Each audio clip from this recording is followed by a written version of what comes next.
இன்னைக்கு இந்தியாவிலேயே உயர்கல்வித்துறையில முதன்மை மாநிலமாக இருக்க நம்முடைய தமிழ்நாடு இன்றைக்கு விளங்கி கொண்டிருக்கிறது. 3 ஆண்டுகள்ல 32 அரசு கலை மற்றும் அறிவியல் கல்லூரிகளை தொடங்கி இருக்கிறோம். IAS, IPS போன்ற போட்டித் தேர்வுகளுக்கு தயாராகிற மாணவர்களுக்கு முதல்நிலை தேர்வுக்கு மாதம் 7,500 ரூபாயும், மெயின்ஸ் தேர்ச்சி பெறும் மாணவர்களுக்கு மாதம் 25,000 ரூபாயும் வழங்கி கொண்டிருக்கிறோம்.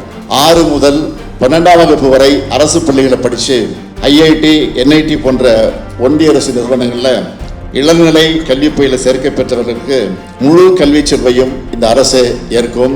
நான் முதல்வன் திட்டம் மூலமாக 22,56,000 மாணவர்களுக்கு திறன் பயிற்சி தந்து பெரும் நிறுவனங்களை பணிபுரிய அவங்களை தகுதிப்படுத்தி கொண்டிருக்கிறோம். புதுமைப்பெண் திட்டத்தால் கல்லூரிகளை சேரக்கூடிய மாணவர்களின் எண்ணிக்கை 34 விழுக்காடாக இப்போ உயர்ந்திருக்கு.